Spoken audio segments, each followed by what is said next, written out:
Hariom. Knowledge plus में हम सभी विद्यार्थियों का स्वागत करते हैं।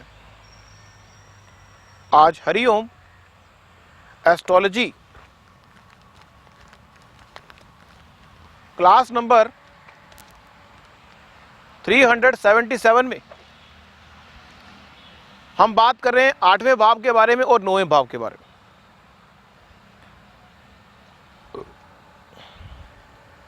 जो 8वां भाव है वो आयु का भाव तो है ही, 8वें का 8वां भी आयु का है। तो एस्ट्रोलॉजी में कहते हैं कि यदि 8वां भाव, तीसरा भाव और पहला भाव और शनि, अगर किसी व्यक्ति की आयु को चेकआउट करना हो तो हमें पहले भाव को, तीसरे भाव को और 8वें भाव को सूक्ष्म रूप से फिगर आउट करना पड़ता है और साथ में देखना पड़ता है कि जो शनि है वो ठीक है या नहीं, क्योंकि शनि को आयु का कारक कहते हैं। अब यहां पे जो मार्केश है उसको भी देखना जरूरी है। मार्केश मीन्स मारने वाला। मार्केश 7वें भाव को हम मार्केश के रूप में कहते हैं, क्योंकि 8वें का वो 12वां है और तीसरा भाव मारने का है तो उसका भी 12वां मार्केश दूसरा भाव हुआ। तो कहते हैं कि अगर मार्केश की दशा आ जाए, विचार करते हैं कि अगर मार्केश की दशा आ जाए और साथ में आयु खत्म हो रही हो, मार्केश की दशा आ जाए और आयु खत्म हो रही हो तो व्यक्ति मरेगा। मीन्स तीसरा भाव, पहला भाव और 8वां भाव अगर के आधार पर हम ये बात चेकआउट करेंगे कि आयु खंड कितनी व्यक्ति की आयु होगी, और अगर आयु चेक कर ली और दूसरे भाव की और 7वें भाव की महादशा आ गई तो व्यक्ति मरेगा। लेकिन इसको हमने एक ओवरऑल ब्रीफ के रूप में बताया, इसको गहराई में हमने अभी समझाया नहीं। तो एक कंसेप्ट हमने बताया, अगले कंसेप्ट पे आते हैं। वो है कि बड़ा अच्छा कंसेप्ट है, वो है कि अगर कोई व्यक्ति बहुत खुश है, एग्जाम्पल ले रहे हैं समझाने के लिए, अगर कोई व्यक्ति बहुत खुश है और किसी के घर चला जाए, अगर एक व्यक्ति बहुत खुश है और किसी के घर चला जाए तो वहां खुशी बांटेगा, वो वहां पे वो कोई बात करेगा खुशी की। इसी तरह से कुंडली के अंदर भी अगर कोई प्लैनेट खुश है और खुशी के माहौल में कहीं चला जाए तो वो जिस घर में भी जाएगा वहां पे खुशी बांटेगा। लेकिन अगर उसके अधिकार में गलत चीज हो, 8वें भाव का मालिक किसी भी भाव में जाएगा तो नेगेटिव सेंस उसमें आएगी,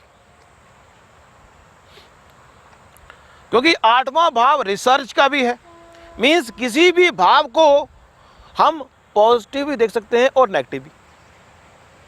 अगर 8वें भाव का मालिक किसी भी भाव में जाएगा तो लॉन्ग टर्म रोग के बारे में तो वो बात करेगा ही करेगा, क्रॉनिक डिजीज तो वो देगा ही देगा। लेकिन 8वां भाव लगातार मिलने वाले लाभ का भी है।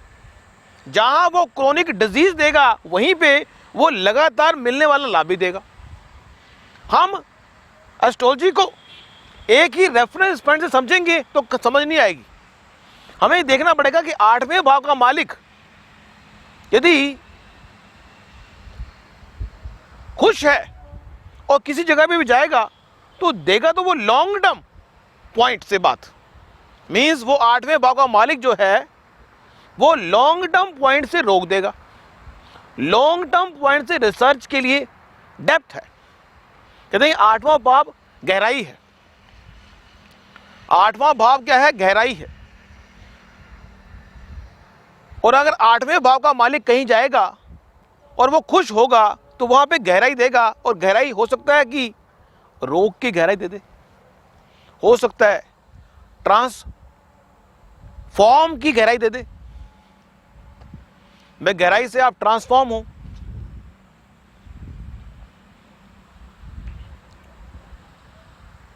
आठवां भाव चाहे कितना ही अच्छा क्यों ना हो, वो हमारे जीवन को जो सीक्रेट है उनको रिवील भी करता है। आठवां भाव सीक्रेट को रिवील भी करता है। नाइन्थ भाव की अगर बात करते हैं तो नाइन्थ भाव धर्म का है। व्यक्ति कितना धार्मिक होगा ये नाइन्थ भाव से पता लगेगा। लेकिन अगर सिर्फ नाइन्थ भाव को पकड़ के बैठ गए तो बात खत्म हो जाएगी। लेकिन अब ये बात बता रहे थे कि पीड़ित होना, अगर एक व्यक्ति बहुत दुखी है और वो आपके घर में आ जाए,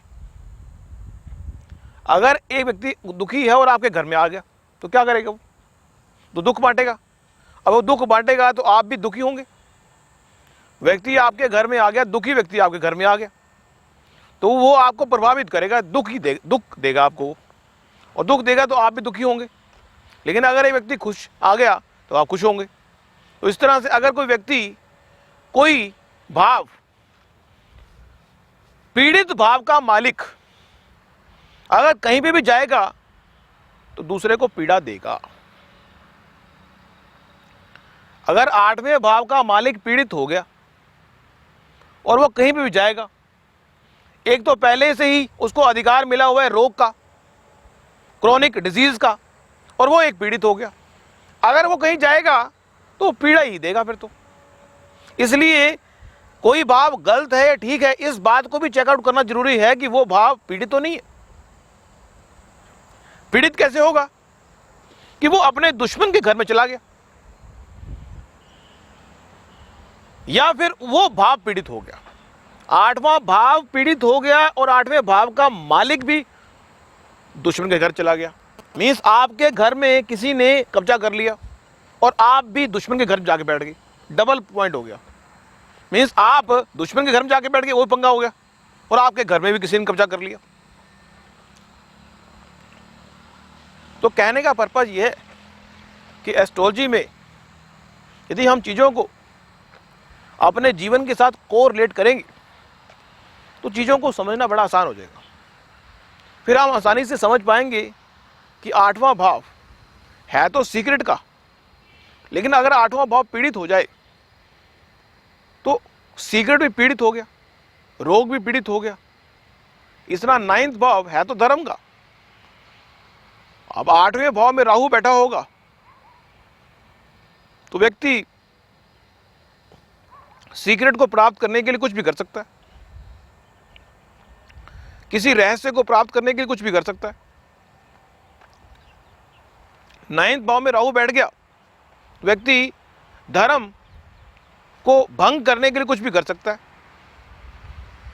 नाइन्थ भाव तो धर्म का है। अब हमारा मन राहु के बारे में बताने का हुआ। राहु जो प्लेनेट है वो जिस भी भाव में जाएगा उस भाव में अचानक किसी घटना को अंजाम देने के लिए प्रेरित करेगा। अचानक अमीर बन जाए, अचानक इसको हत्या ले। राहु मीन्स अनएथिकल तरीके से जो चीज आपकी नहीं है उस चीज को अपनी बनाने का प्रयास करता है। राहु एक ऐसा प्लेनेट है जो चीज आपकी नहीं है उसको अपना बनाने का प्रयास करता है। और राहु मुंह है, राहु जो है मुख है और निगल जाता है। जिस चीज को उसने अपना बनाना होता है उसको निगलने के प्रयास करता है। क्योंकि राहु देवता के संबंध में, राहु देवता के संबंध में जो स्टोरी है उसमें क्लियर कट बताया गया है कि राहु ने देवताओं का रूप धारण किया और देवताओं की पंक्ति में बैठ गया, और मोहिनी अवतार के माध्यम से जब मोहिनी जी ने अमृत उनको पिलाया तो अमृत का घूंट पी लिया उसने। मीन्स राहु जिस भाव में भी बैठेगा वहां पे चीजों को निगलना उसके लिए पहली प्रेफरेंस है। और इसके संबंध में पहले भी हमने कहा है कि राहु अगर कुंडली में जहां बैठा हुआ है वहां पे चीजों को अचानक, राहु का सबसे बड़ा नेगेटिव एस्पेक्ट ये है कि राहु अगर ऑथेंटिक तरीके से किसी चीज को प्राप्त करने का प्रयास करेगा तो आपसे महान कोई व्यक्ति बन नहीं सकता। क्योंकि राहु जो है अगर पहले भाव में है तो आपकी पर्सनैलिटी से हट के कोई और नहीं हो सकता, आपसे बढ़ के कोई और नहीं हो सकता। लेकिन आपको अपनी पर्सनैलिटी को बढ़ाने के संबंध में, आपको अपनी पर्सनैलिटी के बढ़ाने के संबंध में अनलिमिटेड डिजायर होगी।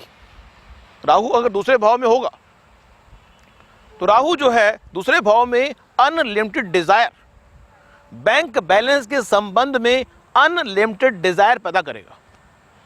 आपको चाहे कुछ भी दे दिया जाए, आप अनलिमिटेड डिजायर पैदा करेंगे। और साथ में राहु के संबंध में यह भी कहा था कि राहु निगलने का काम करता है। राहु जो है निगलता है कि अगर जिस तरह से जो सांप है, जो अजगर है, वो अपने शिकार को अगर खा ना पाए तो निगल जाता है। अजगर जो है अगर अपने शिकार को खा ना पाए तो निगल जाता है ताकि वो मर जाए। तो यहां पे भी राहु जो है अपने शिकार को खाने का प्रयास करता है। जिस भाव में राहु बैठा होगा वो उस चीज को प्राप्त करने के लिए निगलने का काम भी कर सकता है। और राहु के संबंध में यह भी कहा गया कि वो अनएथिकल तरीका भी अपना सकता है। लेकिन यहां पे हम किसी व्यक्ति की कुंडली को देख के ये बात कह सकते हैं कि व्यक्ति जिस घर में राहु बैठा हुआ है, D1 कुंडली में भी और D9 कुंडली में भी, D1 कुंडली में बैठा हुआ है तो एक्सटर्नल व्यू पॉइंट से व्यक्ति उस भाव के एक्सट्रीम तक पहुंचने के लिए जो अपने दुश्मन हैं उनको खाने की बात भी कर सकता है। राहु अगर पहले भाव में होगा, व्यक्ति अपनी पर्सनैलिटी को निखारने के लिए अपने आप को भी मारने को तैयार हो सकता है। राहु दूसरे भाव में होगा तो व्यक्ति अपनी फैमिली को भी खा सकता है अगर उसको पैसा ना मिले। मींस अगर राहु नेगेटिव हुआ तो, अगर राहु पॉजिटिव है वो अलग बात है। राहु का नेगेटिव इंपैक्ट जिस घर में बैठा हुआ है उसी को खाने की बात कर सकता है। लेकिन इस संबंध में ये कहते हैं कि अगर राहु जहां बैठा हुआ है उसके बारे में ये बात उस जातक को कह दी जानी चाहिए कि आप अगर एक नंबर में काम करेंगे इस भाव के संबंध में तो आप फेमस हो जाएंगे। राहु अगर तीसरे भाव में बैठा है तो व्यक्ति अपनी ताकत को बढ़ाने के लिए कुछ भी कर सकता है। वो अपने भाइयों को भी खा सकता है अपनी ताकत को बढ़ाने के लिए, यदि वो राहु नेगेटिव है। लेकिन अगर राहु पॉजिटिव है तो अपनी ताकत को बढ़ाने के लिए एक नंबर का इस्तेमाल करेगा। लेकिन हम जातक को यह कह सकते हैं, सुझाव दे सकते हैं कि आप एक नंबर में किसी चीज को एक्टिवेट करेंगे तो आपको लाभ ज्यादा होगा। राहु अगर फोर्थ भाव में होगा तो व्यक्ति मकान बनाने के लिए कुछ भी कर सकता है, अपने दिल को खुश करने के लिए कुछ भी कर सकता है। सिर्फ फर्क यह है कि राहु अगर पॉजिटिव है, अब आप कहेंगे कि सर बताओ तो सही राहु पॉजिटिव कैसे होगा। पॉजिटिव ये होगा कि राहु गुरु की दृष्टि में आ जाए, गुरु के घर में हो और गुरु की दृष्टि में हो तो संभावना है कि राहु अपना नेगेटिव इंपैक्ट नहीं दे सकता। और गुरु जो ऐसा प्लेनेट है जो राहु को देख ले तो राहु को गलत काम करने से रोकता है और कंट्रोल कर सकता है। इसलिए अगर कुंडली में राहु गुरु से दृष्ट हो गया तो निश्चित रूप से वो पॉजिटिव हो गया। तो यहां पे ये पॉइंट बताया। पांचवें घर में राहु होगा, राहु के संबंध में यह भी कहा गया कि राहु विदेशी लोग हैं, राहु विदेशी कल्चर है। अक्सर हमने देखा है कि लोग कहते हैं कि हमें विदेश जाना है, क्या हम विदेश जा पाएंगे। हमने उससे पूछा किस पॉइंट से आप विदेश जाना चाहते हो। उसने कहा कि मैं पढ़ाई के पॉइंट से विदेश जाना चाहता हूं। तो हमने कहा कि आपके पांचवें घर में राहु होना चाहिए। उस व्यक्ति ने कहा कि मैं बिजनेस करने के लिए विदेश जाना चाहता हूँ, तो आपके साथ में घर में राहु होना चाहिए। हमने कहा कि आप विदेश में बसना चाहते हैं, आपके 12वें घर में राहु होना चाहिए। उसने कहा कि मेरा जो प्रोफेशन है वो विदेशी होना चाहिए, तो हमने कहा 10वें घर में राहु होना चाहिए। राहु रूल ब्रेकर है। राहु एक प्लैनेट है जो रूल ब्रेक करता है, लेकिन रूल ब्रेक करते हुए अगर ऑथेंटिक तरीका अपनाना है तो गुरु की दृष्टि चाहिए। यदि रूल ब्रेक करते हुए अनएथिकल तरीका अपनाना है तो गुरु की दृष्टि नहीं चाहिए। लेकिन जब हम कुंडली देखते हैं, D1 कुंडली को भी देख लें, D9 को भी देख लें, अगर बाय चांस गुरु को राहु देख रहा है तो चांस इस बात के बन गए कि व्यक्ति उस चीज को प्राप्त करने के लिए एथिकल 1 नंबर का तरीका फॉलो अप करेगा और जीवन में ऊंचाइयां प्राप्त करेगा। और राहु के संबंध में यह भी कहा गया है कि राहु आपको अचानक करोड़पति अरबपति बना सकता है। राहु के संबंध में यह भी कहा गया है। तो अगर राहु छठे घर में है और वो राहु गुरु द्वारा दृष्ट है, गुरु उसको देख रहा है, तो उस स्थिति में राहु छठे घर में चैलेंजेस को फेस करने के लिए एथिकल तरीका अपनाएगा, नॉन एथिकल तरीका नहीं अपनाएगा, मीन्स 1 नंबर का तरीका अपनाएगा। राहु अगर 7वें भाव में है तो व्यक्ति बिजनेस इंपोर्ट एक्सपोर्ट के बिजनेस में जा सकता है, इंपोर्ट एक्सपोर्ट के बिजनेस में, ऐसी चीज जो रूटीन में काम कर रही है। राहु अगर 8वें भाव में है तो व्यक्ति रिसर्च के फील्ड में जा सकता है। राहु अगर 9वें भाव में है तो व्यक्ति नया धर्म स्थापित कर देगा। राहु 10वें भाव में है तो व्यक्ति का फेमस होना निश्चित है। 10वें भाव में राहु है तो व्यक्ति का इंटरनेशनल फेमस होना निश्चित है, उससे आप बच नहीं सकते, वो होगा ही होगा। सिर्फ फर्क यह है कि राहु अगर गुरु की दृष्टि में है तो आप इंटरनेशनल फेमस प्राप्त होंगे और ऑथेंटिक तरीके से होंगे। और अगर राहु 11वें भाव में, तो राहु जो है आपको लाभ देगा, इंटरनेशनल लाभ देगा। और राहु अगर 12वें भाव में है तो आपके जो खर्चे होंगे वो भी इंटरनेशनल लेवल के होंगे। इंटरनेशनल लेवल के खर्चे अचानक खर्चा आ जाएगा, अचानक इनडायरेक्ट खर्चा आ जाना, अचानक कुछ होगा, अचानक कोई बड़ी चीज मिल जाना, अचानक हॉस्पिटल पहुंच जाना, अचानक जेल में पहुंच जाना। तो इस तरह से हमने बात शुरू की थी पहले, तीसरे और 8वें भाव के बारे में और कहां से कहां पहुंच गए। तो हमने राहु के बारे में बताया आपको। राहु की तो किताब इतनी अनलिमिटेड है, वो सागर है। राहु तो सागर है, इस तरह केतु एक विस्फोटक प्लेनेट है और स्पिरिचुअलिटी की बात करता है। हम केतु के बारे में बात भी कर लें। केतु जहां पे होगा वहां पे व्यक्ति सांप की पूंछ की तरह है। अब सांप का मुंह जहां पे होता है सारे लोग डरते हैं, लेकिन जहां सांप की पूंछ होती है वहां पे डरते नहीं लोग। तो बस समझो आप भी, अगर जिस घर में राहु है वहां से तो लोग डरेंगे आपसे, क्योंकि आप एथिकल तरीके से या नॉन एथिकल तरीके से अपने काम को निकालेंगे। लेकिन अगर राहु की पूंछ जहां पे है तो उस स्थिति में वहां पे आप थोड़े शांत होंगे, धैर्यवान होंगे।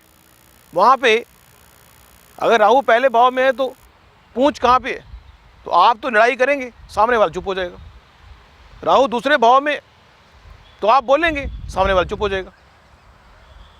राहु तीसरे भाव में आप अपनी ताकत का इस्तेमाल करेंगे और धर्म के संबंध में चुप हो जाएंगे।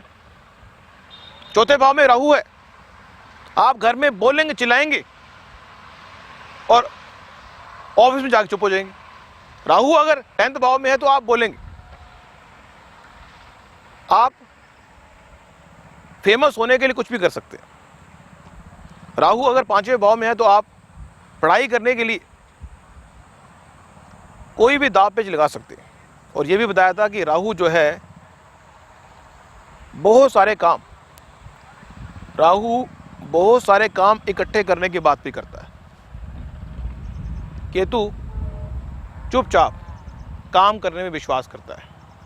राहु कहता है कि मुझे काम दिखाना है, मुझे शो ऑफ, राहु के अंदर शो ऑफ करने की नीति भी है। केतु कहता है चुपचाप काम पे चलो। राहु कहता है कि जब जानना है तो ढिंडोरा पीट के जाएंगे, केतु कहता है चुपचाप जाएंगे।